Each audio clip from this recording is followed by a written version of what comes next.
गौरी का जन्म एक ब्राह्मण परिवार में हुआ था। बचपन से ही वो धर्मकांड के मामलों में बढ़ चढ़कर हिस्सा लिया करती थी। उसके परिवार में हमेशा से ही वास्तु शास्त्र को बहुत माना जाता था। ऐसी एक दिन मीनाक्षी गौरी से मिलने उसके घर आती है और बोलती है, यार मैं तो जो भी काम करती हूँ पता नहीं वह काम ठप ही कैसे हो जाता है। किसी भी काम में मुझे कोई लाभ ही नहीं होता है। समझ नहीं आता मेरी किस्मत इतनी बुरी क्यों है।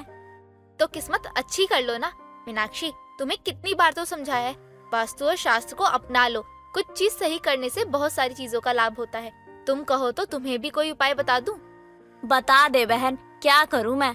तू एक काम कर, अपने घर में गमले रख और उन गमलों में पौधे लगा। पौधे सकारात्मक ऊर्जा को पैदा करते हैं और स्वास्थ्य सुंदर वातावरण बनाते हैं, जो हमारे अंदर पॉजिटिविटी के लेवल को बढ़ाता है और हमारे सुख समृद्धि और रुके हुए कामों में भी लाभदायक होता है। मैं तुम्हें बता दूंगी कौन सा गमला और कौन सा पौधा किस दिशा में रखना है, तू बस वैसे वैसे ही करना।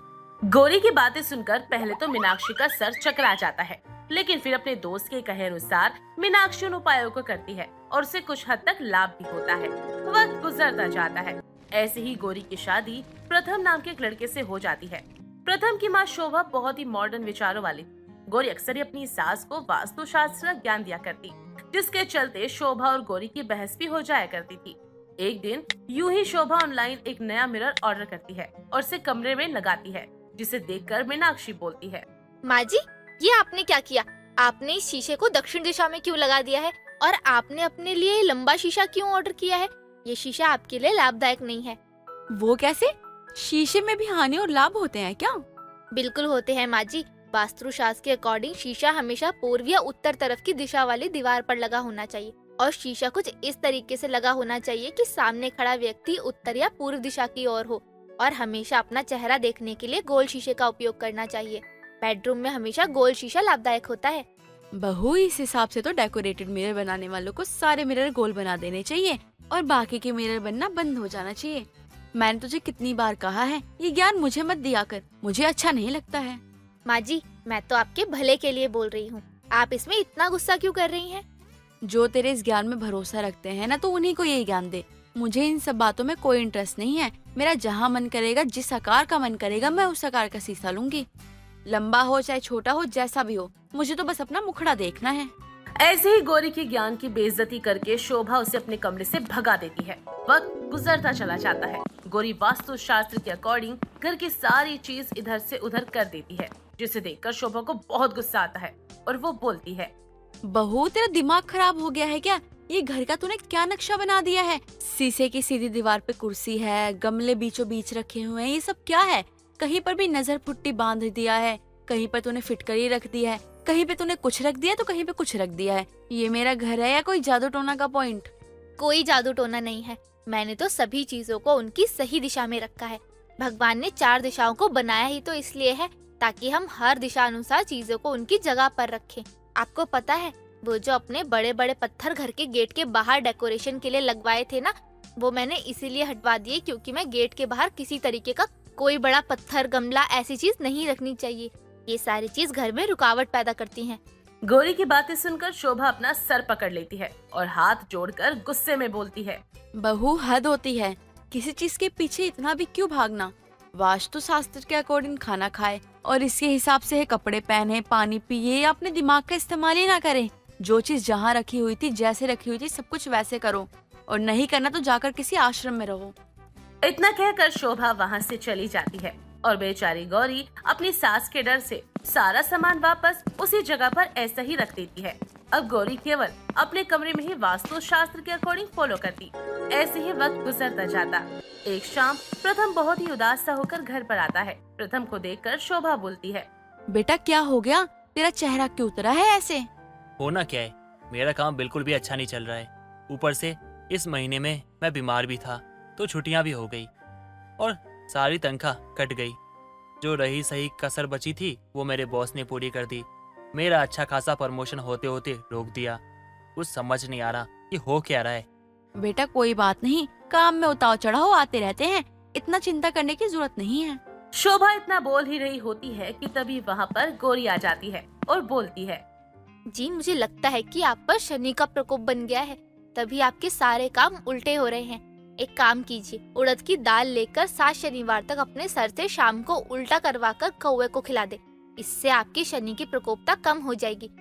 और तो और अगर आपको शनि महाराज की महिमा चाहिए तो आप शनिवार के दिन 8 नंबर का लेदर का जूता शनि महाराज के नाम पर किसी मांगने वाले को ओम शनि पुत्र आय नमः बोलकर दान दे। इससे आपके ऊपर शनि महाराज की कृपा बरसेगी। बहू, अगर तूने अपना मुंह बंद नहीं किया ना तो तुझ पे मेरी गालियां बरसेंगी। बस बहुत हो गया। अरे तुम हर किसी बात में वास्तु शास्त्र को क्यों जोड़ देती हो? मैं जानती हूँ कि वास्तु शास्त्र एक अच्छी चीज होती है, कोई बुरी बात नहीं है। हर चीज में उसे जोड़ना कनेक्ट करना अच्छा थोड़ी ना है। तुम एक मॉडर्न जमाने की लड़की हो और इन सब अफवाहों पे विश्वास करती हो। पर माँ जी, मैं तो आप लोग भगवान के लिए प्लीज बहस मत कीजिए, मेरा सर बहुत दर्द हो रहा है। प्रथम की बात सुनकर गौरी और शोभा चुप हो जाते हैं। वक्त गुजरता चला जाता है। जहाँ एक तरफ प्रथम का काम बिगड़ रहा था तो वहीं दूसरी तरफ उसकी तबीयत भी दिन प्रतिदिन खराब होती चली जा रही थी। शोभा ने प्रथम के सभी ब्लड टेस्ट भी करवा दिए और वो भी बहुत ही अच्छे अस्पताल से। उसका इलाज भी उसने करवाया, पर दवाई तो मानो जैसे लग ही नहीं रही थी। शोभा और वो दोनों बहुत ही चिंता में थी।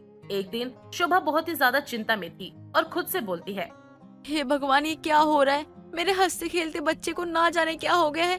कोई भी दवाई मेरे बच्चे पे असर नहीं कर रही है। आखिर ऐसा क्या रोग है मेरे बच्चे को? माँ जी, आप मेरी बात माने या ना माने, लेकिन प्रथम जी को नजर लगी है। हमें जल्दी ही उनकी नजर उतारनी होगी। मेरे पास वास्तु शास्त्र का एक टोटका है। बहू तो फिर से अपने वास्तु शास्त्र की बात लेकर बैठ गई। अरे साइंस नाम की भी कोई चीज होती है दुनिया में? अपना मुंह बंद करके यहीं बैठी रह।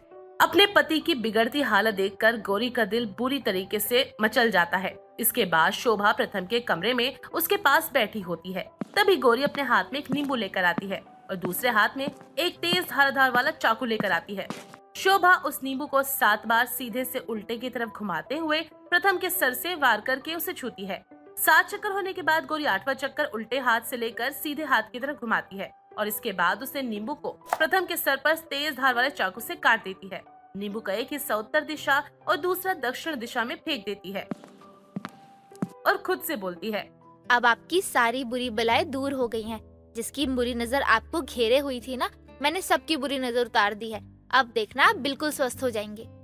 बहू, तुझे और कोई काम नहीं है क्या? ये वाहियात हरकतें करती है। जब हजारों की दवाइयाँ प्रथम को ठीक नहीं कर पाई तो तू क्या ठीक कर पाएगी, वो भी 2 रुपए के नींबू से? माँ जी, आपको जो कहना है कह लीजिए। सुबह तक आपको इसका रिजल्ट मिल जाएगा।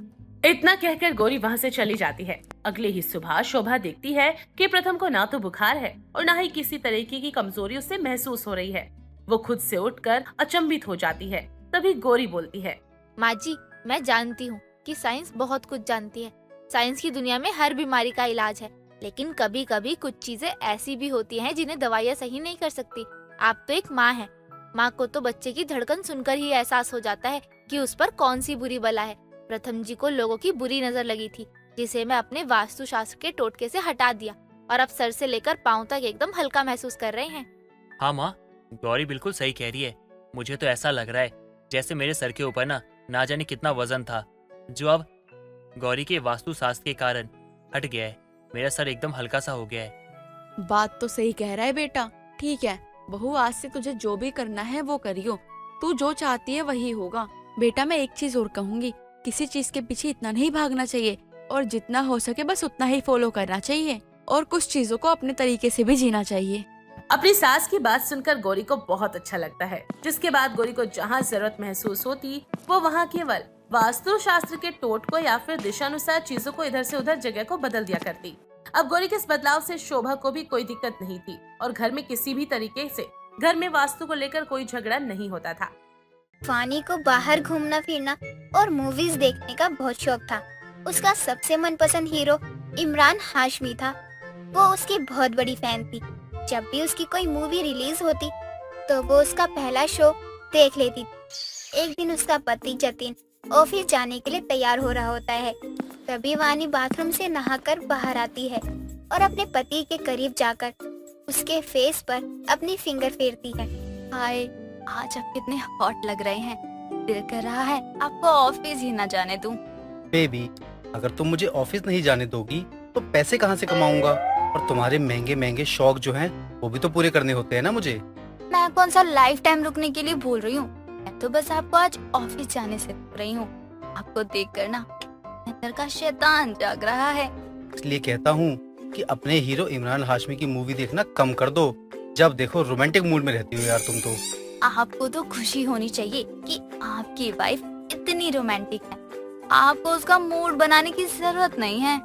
अभी मेरे पास टाइम नहीं है, मुझे ऑफिस के लिए देर हो रही है, मैं जा रहा हूँ। कहाँ जा रहे हैं आप? रुकिए ना, प्लीज मत जाओ ना। आज का सारा टाइम ना आप मेरे साथ ही स्पेंड करना। वानी इतना कहकर उसे जोर से गले लगा लेती है और जतिन को ऑफिस जाने से रोक लेती है। दोनों साथ में बेड पर लेटे होते हैं। तभी उसकी सास उमा वानी को आवाज लगाती है। बहू, ओ बहू, कहाँ है तू? आज अपने कमरे से खुद निकलेगी या पंडित जी से मुहूर्त निकलवाऊं? अपनी माँ की आवाज सुनकर जतिन बेड से उठकर खड़ा हो जाता है। तभी वानी फिर से उसका हाथ पकड़कर अपनी तरफ खींच लेती है। कहाँ जा रहे हैं आप? रुकिए ना प्लीज। नहीं नहीं, माँ आवाज दे रही है, तुम नीचे जाओ वरना वो ऊपर आ जाएगी। माँ जी को भी बुढ़ापे में चैन नहीं है, जब को बहू बहू करती रहती है। ठीक है, जा रही हूँ।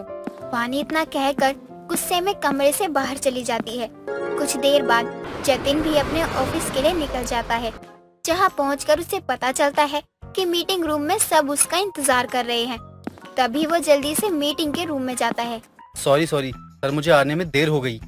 जतिन, कल सबको ही बता दिया गया था कि सुबह 10 बजे की मीटिंग है, लेकिन तब भी तुम 12 बजे आ रहे हो। अब उसको कहता हूँ कि आज सुबह सुबह मेरी बीवी पर इमरान हाशमी का भूत चढ़ गया था, इसलिए लेट हो गया हूँ। जवाब दो, किस सोच में डूब गए? सर, अब जवाब में क्या टाइम वेस्ट करना, मीटिंग शुरू करते हैं ना, वैसे ही बहुत लेट हो गया है। ठीक है, लेकिन आगे से ऐसा नहीं होना चाहिए। तुम इस ऑफिस में सीनियर हो, अगर तुम ही ऐसे करोगे तो बाकी लोग क्या करेंगे? नहीं नहीं सर, आगे से ऐसा बिल्कुल नहीं होगा। मैं पूरी तरह से ध्यान रखूंगा कि आपको शिकायत का कोई मौका ना मिले। जतिन इतना कहकर अपना फोन ऑफिस के लैपटॉप से कनेक्ट करके व्हाट्सएप पर आई ऑफिस की पिक्स को प्रोजेक्ट पर दिखा रहा होता है। तभी गलती से उसका हाथ वानी के व्हाट्सएप पर टच हो जाता है। Hi baby, I miss you so much and I love you so much. Please जल्दी घर आ जाना। जतिन, ये सब क्या है? अपने साथ साथ तुम ऑफिस का भी मजाक बना रहे हो। सॉरी सर, गलती से ये प्ले हो गया, आगे से नहीं होगा। जतिन, मुझे लगता है तुम्हें रेस्ट की जरूरत है, तुम घर जा सकते हो। बॉस की बात सुनकर जतिन चुपचाप अपना बैग उठाकर मीटिंग रूम से चला जाता है। वो गुस्से में घर पहुंचता है। तभी वानी बैकलेस ब्लाउज और ब्लैक कलर की साड़ी पहनकर वहां आती है और अपने पति के गालों पर किस करती है। तुम सनक गई हो क्या? पूरे दिन रोमांटिक मूड में रहती हो। पूरे दिन तुम्हारे पास इमरान हाशमी की मूवी देखने के अलावा कोई काम नहीं होता ना, लेकिन मेरे पास तो होता है। आप मुझ पे चिल्ला रहे हैं, गुस्सा कर रहे हैं? हाँ, चिल्ला रहा हूँ। क्या कर लोगी तुम? सुबह से दिमाग खराब कर रखा है तुमने। वाह, क्या जमाना आ गया है। गुस्सा मुझे होना चाहिए तो खुद गुस्सा हो रहे हैं। अच्छा जी, मैंने ऐसा क्या कर दिया जो तुम्हें मुझ पर इतना गुस्सा आ रहा है? आपने मेरे इतने प्यार भरे मैसेज का रिप्लाई नहीं किया, इसलिए। तुम्हारे उस प्यार भरे मैसेज के चक्कर में आज मुझे मेरे पूरे ऑफिस के सामने तमाशा बना के रख दिया गया। क्या जरूरत थी तुम्हें ऐसा करने की? ऐसे मैसेज सेंड करने की तुम्हें जरूरत आखिर क्या थी? तुमने आखिर मुझे वो सेंड ही क्यों किया? तुम्हें पता है ना कि ऑफिस में मैं काम करता हूँ, टाइम पास नहीं, मेरा सारा काम डिस्टर्ब हो गया। जतिन इतना कहकर वहाँ से चला जाता है। समय बीतता है। तभी एक दिन वानी जतिन से कॉल पर बात कर रही होती है। हेलो मेरी जान, आप मुझसे अभी भी गुस्सा हो क्या? नहीं यार, मैं तुमसे गुस्सा नहीं हूँ, बस हर बार एक जैसा मूड नहीं होता। ठीक है, मैं आगे से ध्यान रखूंगी। आप मुझसे ना गुस्सा मत हुआ करो, मुझे अच्छा नहीं लगता है। मेरी लाइफ के इमरान हाशमी तो आप ही हो ना। अब आपसे ये सब कहूंगी तो किससे कहूंगी? अच्छा एक बात बताओ, तुम्हारे ऊपर से कभी इमरान हाशमी का भूत उतरेगा भी या नहीं? नहीं, मेरे ऊपर से इमरान हाशमी का भूत कभी नहीं उतरेगा। इतना अच्छा है वो, लेकिन मेरे इमरान तो आप ही हो ना। अच्छा ठीक है, अब फोन रखो और मुझे काम करने दो। रुकिए ना, बात तो कीजिए मुझसे। जब देखो बस काम काम, कभी मेरी तरफ भी ध्यान दे लीजिए। वानी बिंदास मूड में अपने पति से बात करने में लगी होती है और उसकी सारी बातें उससे कुछ दूर खड़ी उसकी सास उमा सुन रही होती है। इसी बात से अनजान उमा की वानी अपने पति से ही बात कर रही है। वो उसके पास आती है और उसके सर पर मारती है। कौन है ये इमरान जो मेरे बेटे का बसा बसाया घर उजाड़ रहा है? और तुझे शर्म नहीं आती है शादीशुदा होने के बाद किसी और से बात करते हुए? माँ जी, मैं अपने इमरान से बात कर रही हूँ, इसमें आपको कोई परेशानी नहीं होनी चाहिए। उसी कर्मजले के बारे में पूछ रही हूँ मैं, जिसके लिए तू अपने इतने प्यार करने वाले पति को भी धोखा देने के लिए रेडी हो गई है। माँ जी आप गलत समझ रही हैं, मैं तो उनसे ही बात कर रही थी। हाँ हाँ, और झूठ बोल ले, मुझे पता है तू मेरे बेटे से नहीं बल्कि अपने किसी इमरान से बात कर रही थी। आने दे मेरे बेटे को, मैं उसे सब बताऊंगी। वो 4 दिन के लिए बाहर क्या गया, तूने अपने रंग दिखाना शुरू कर दिया। माँ जी सुनिए तो मेरी बात। तू मुझसे बात मत कर, मुझे अभी तुझ पे बहुत गुस्सा आ रहा है। उमा इतना कहकर वहाँ से चली जाती है। दिन बीतते हैं, तभी एक रोज वानी हॉल में बैठी हुई इमरान हाशमी की मूवी देख रही होती है। तभी उसकी सास उमा वहाँ आती है। ये किस बंदर की मूवी देख रही है? कुछ भजन कीर्तन देख तो मैं भी देख लूं। माँ जी पहली बात तो ये कि आप इस हीरो को बंदर मत बोलो, मैं इसकी बहुत बड़ी फैन हूँ। तू ऐसे हीरो की ही फैन हो सकती है, खुद भी तो वैसे ही है। माँ जी आप मेरे इमरान को कुछ मत कहिए। कितने इमरान हैं तेरी लाइफ में? आज एक साथ ही बता दे मुझे, ताकि मैं तेरे पति को बता सकूं कि उसकी बीवी निकल गई उसके हाथ से। माँ जी आप ये कैसी बातें कर रही हैं? मेरी लाइफ में सिर्फ 2 ही इमरान हैं। एक रहने दे, मुझे बताने की कोई जरूरत नहीं। जब तेरा पति आएगा उसे बता दियो बस। उसे भी तो पता चलना चाहिए ना कि उसकी पत्नी कितनी सच्चाई से रिश्ता निभा रही है। माँ जी आप कितनी आगे की सोच रही हैं, मैं सच बोल रही हूँ, ऐसा कुछ नहीं है। वानी और उमा आपस में बहस कर ही रही होती हैं। तभी जतिन वहाँ आ जाता है और उमा उसे फोन से लेकर मूवी तक की सारी बातें बताती है, जिसे सुनकर वो जोर जोर से हंसने लगता है। माँ आप शांत हो जाओ, जैसा आप समझ रही हो वैसा कुछ नहीं है। आपकी बहू इमरान हाशमी की फैन है, इसलिए ये प्यार से मुझे भी इमरान बोलती है, और कुछ नहीं। इमरान हाशमी दरअसल एक हीरो है, हीरो। अच्छा, अगर ऐसा है तो इससे पूछ, उस दिन ये फोन पर किससे बातें कर रही थी? माँ जी मैंने उसी दिन आपसे कहा था कि मैं जतिन जी से ही बात कर रही हूँ, लेकिन ना आप है कि आपको मुझ पर विश्वास ही नहीं है। मैं नहीं मान सकती हूँ, तू झूठ बोलकर अपनी पत्नी को बचा रहा है। माँ मैं आपकी कसम खाकर बोल रहा हूँ कि वानी का इमरान मैं ही हूँ। उस दिन ये मुझसे ही बात कर रही थी। भगवान, मेरी बहू इमरान हाशमी की इतनी बड़ी फैन निकली कि अपने पति को ही इमरान बना लिया। कोई सुने तो सोचे पक्का इसका किसी इमरान नाम के लड़के से चक्कर चल रहा है। कोई और ऐसा तो बाद में सोचेगा माँ जी, आप खुद यही सोच रही थी कि मेरा चक्कर चल रहा है कहीं और, लेकिन अब तो मान गई ना आप कि मैं एक प्रतिव्रता औरत हूँ। वानी की बात सुनकर जतिन और उमा दोनों हंसने लगते हैं और इसी तरह से उमा के सामने अपनी बहू का इमरान हाशमी की फैन होने का सच सामने आ जाता है। शाम के समय रानी कहीं दूर से भागते हुए किसी से खुद को बचाते हुए कार में बैठे हुए मोहन से मदद मांगती है। सुनिए, मेरी मदद कीजिए प्लीज, कोई मेरा पीछा कर रहा है, मुझे उनसे बचा लीजिए।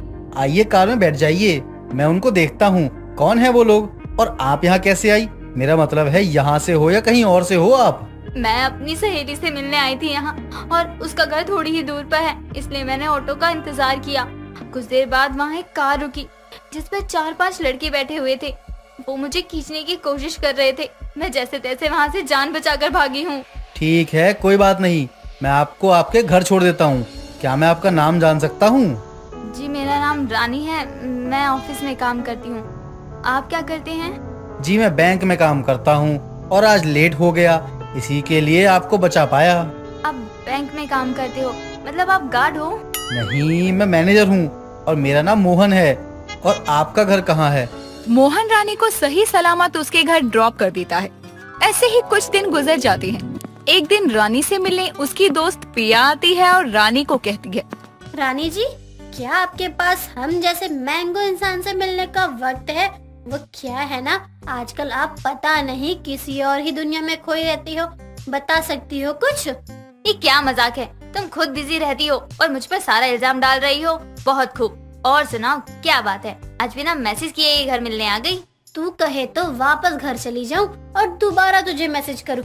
रानी जी, क्या मैं आपके घर आ सकती हूँ अगर आपकी इजाजत हो तो? अरे यार, तू तो बुरा मान गई मेरी जान। सुन ना, मुझे कुछ कहना है तुझसे, बड़ी मजेदार बात है। पता है, कुछ दिन पहले मेरे साथ एक हादसा हुआ था। क्या हुआ? तू ठीक तो है ना? कहीं चोट तो नहीं लगी तुझे? दिखा मुझे कहाँ लगी है तुझे। तभी कहूँ तो इतना गुमसुम क्यों रहती है? कॉल करो तो कॉल का जवाब नहीं देती। अरे मेरी माँ, ऐसा कुछ नहीं हुआ है और ना ही मुझे चोट लगी है। बस मुझसे कुछ खो गया है, इसलिए मैं उसी बारे में सोचती रहती हूँ। क्या खो गया? अब बता मुझे, फटाफट मैं लाकर तुझे दूंगी।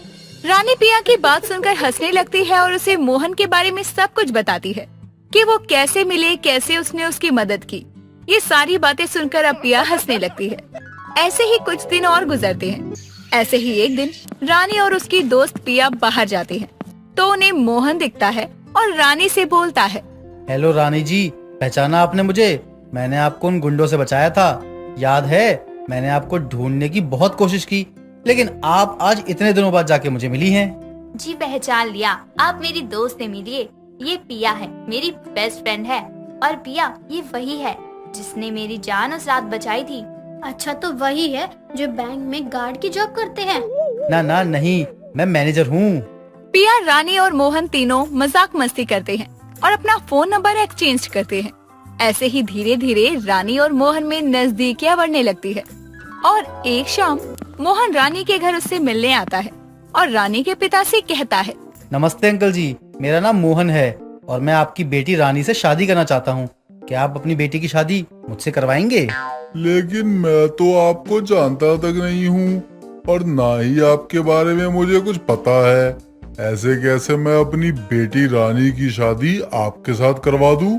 मैं बैंक में नौकरी करता हूँ, बैंक में मैनेजर हूँ, अच्छा खासा कमा लेता हूँ। और रही जान पहचान की बात, तो आप मेरे घर आकर मेरी माँ से मिल लीजिए, आपको सब पता चल जाएगा। लेकिन मैं ऐसे कैसे अपनी बेटी की शादी बिना उसके मर्जी के किसी के भी साथ कर दूं?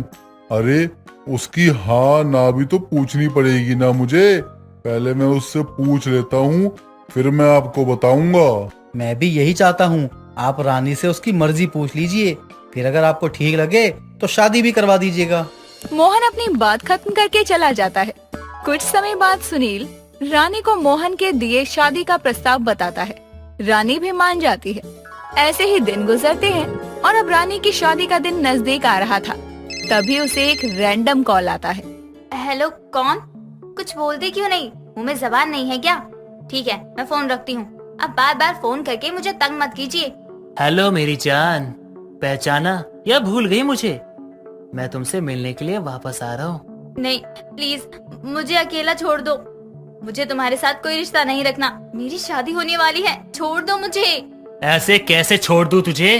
अगर तूने मुझसे मिलने के लिए मना किया तो मैं तेरे होने वाले पति के पास जाऊंगा और तेरी कुछ अच्छी अच्छी वीडियोस है, मैं उसे दिखा दूंगा, समझी तू? प्लीज राहुल, ऐसा कुछ मत करो, वरना मेरे पिताजी की इज्जत मिट्टी में मिल जाएगी। तो फटाफट से ना मुझसे मिलने के लिए आ जा। मैं तुझे एड्रेस सेंड कर रहा हूँ। आधे घंटे के अंदर ना तू मेरे सामने होनी चाहिए, वरना तू जानती है कि मैं क्या कर सकता हूँ। लेकिन इतनी रात को कैसे? मैं कल सुबह आती हूँ तुमसे मिलने, कसम से। ठीक है, तेरी भी बात मान लेता हूँ, लेकिन सुबह तक तू मेरे सामने नहीं आई तो मैं तेरी फोटोज वीडियोस तेरे होने वाले पति को भेज दूंगा। राहुल रानी का बॉयफ्रेंड था जो अभी अभी जेल से बाहर निकला था। राहुल एक मवाली गुंडा टाइप लड़का था जिसने रानी के साथ जबरदस्ती का रिश्ता बनाया था। ये है राहुल की कहानी। कुछ देर बाद रानी राहुल के पास पहुंच जाती है। तुम कब जेल से रिहा हुए? अगर मुझे मालूम होता तो मैं तुम्हें लेने जरूर आती। क्या कहा तूने? तू मुझे लेने आती? चल झूठी, तू तो अपनी शादी की तैयारियों में लगी हुई है। लगता है तुम बाप बेटी ने मिलके किसी पैसे वाले को फंसाया है। सही है? ऐसा कुछ नहीं है। आपके जेल जाने के बाद मैंने पढ़ाई छोड़ दी और घर पर ही रहने लगी थी। पिताजी को मेरा उदास रहना अच्छा नहीं लगता था, लेकिन आज मेरी शादी की वजह से वो खुश हैं। मैं अपने पिताजी के लिए कुछ भी कर सकती हूँ। चल एक काम कर, तू मुझसे शादी कर और उससे तेरे बाप की जान बच जाएगी। ऐसा मत बोलो, मैं किसी और की बीवी बनने वाली हूँ। अगर उसे पता चल जाएगा तो ये रिश्ता टूट जाएगा। मुझे फर्क नहीं पड़ता कि तेरा रिश्ता टूटे या तेरा बाप मर जाए। मैं तो कहता हूँ ना, मरने दे उस बुढ़े को। एक काम करते हैं, मैं ही उस बुढ़े को मार देता हूँ, क्योंकि उसी बुढ़े के कारण ना तू मुझसे दूर है। और हाँ, एक काम करता हूँ, अगर तेरा वो पति बीच में आया ना तो उसे भी मार दूंगा। सही है? वैसे तेरे होने वाले पति को मारने की जरूरत भी नहीं पड़ेगी, उसे सच्चाई बताना है बस। सब कुछ तो वैसे ही ऑटोमेटिकली हो जाएगा। तो मार डालो मुझे, लेकिन ऐसा मत करो। मेरे पिताजी को अभी अभी खुशी मिली है, छोड़ दो उन्हें। मोहन को कुछ भी मत बताओ, तुम जैसा कहोगे मैं वैसा करूंगी। सच में? जो मैं कहूँगा तू वो करेगी? तो ठीक है, तू घर जा। और हाँ, शादी वाले दिन तेरी और मेरी शादी होगी, और अगर बीच में कोई आया तो उसको इस दुनिया से जाना पड़ेगा। चाहे वो तेरा बाप हो या वो मोहन, सब मरेंगे, लेकिन शादी तो तेरी मुझसे ही होगी। राहुल की धमकी सुनकर रानी सहम सी गई थी और अब वो क्या करे सोचने लगी थी कि इतने में उसे मोहन का कॉल आता है और वो मोहन से कहती है, हेलो मोहन, मुझे आपसे मिलना है, अभी बहुत जरूरी बात करनी है मुझे आपसे। कब तक मिल पाएंगे आप? लेकिन आपको मेरे घर आना होगा, मैं कहीं बाहर नहीं मिल सकती। अरे रानी, कुछ दिन और इंतजार कर लो, फिर आराम से मिलते रहना, और जरूरी बात का बहाना मत दो, मैं सब समझता हूँ। मैं मजाक नहीं कर रही हूँ, जल्दी मिलने आओ। अगर कुछ गलत हो गया तो मुझे मत कहना। मोहन रानी की बात सुनकर उसके पास आता है और रानी मोहन और अपने पिता को राहुल के किए गए ब्लैकमेल के बारे में बताती है। तभी मोहन बोलता है, तुम उसके पास शादी वाले दिन जाना और फिर अपनी जान बचाने का नाटक करना। जब मैं पुलिस लेकर वहाँ पहुँचूं तो पूरे सबूत के साथ उसे पकड़वा देना, और उससे हमारा पीछा छूट जाएगा फिर। हाँ, तुम डरना मत, हम तुम्हारे साथ हैं, तुम गलत नहीं हो जो उसके कुछ कहने से तुम डर जाओ। पिता और होने वाले पति के दिए गए हौसले के साथ रानी वैसा ही करती है जैसा कि मोहन ने कहा था। फिर क्या था, पुलिस आई और राहुल को पकड़ कर ले गई। फिर उसी शाम मोहन और रानी की शादी भी हो गई और दोनों खुशी खुशी रहने लगे। दोस्तों, अगर आपको ये कहानी पसंद आई तो इसे लाइक करें, शेयर करें और कमेंट करके बताएं कि कहानी में आपको सबसे अच्छा क्या लगा।